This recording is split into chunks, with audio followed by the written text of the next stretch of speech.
Goedendag iedereen op deze 19 mei 2020. Ik ben hier aan het stationsplein van Hulst. Hier voor ons de voormalige garage van der Pol, dus die uitgebrand is. Men kan nu ook zien dat de sloopwerken al begonnen zijn.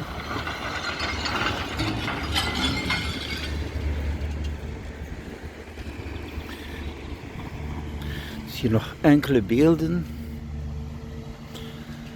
U ziet hier voor ons de sloopwerken volop bezig.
Hier ook zicht op enkele autovrakken.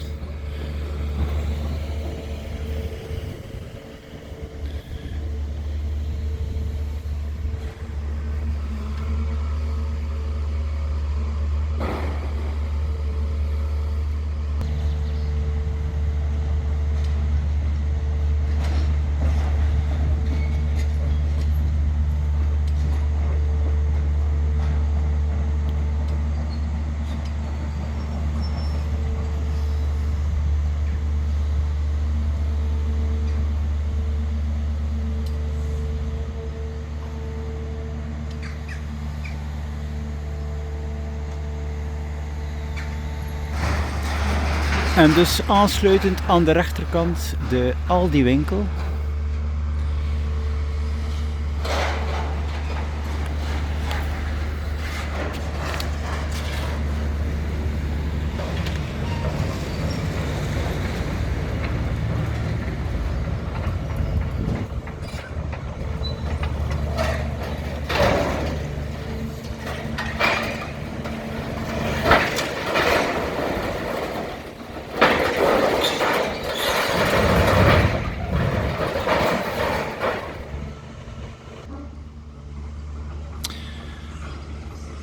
Zo, beste mensen, was hier nog een korte nieuwsbericht uit Hulst, Zeeland, Nederland.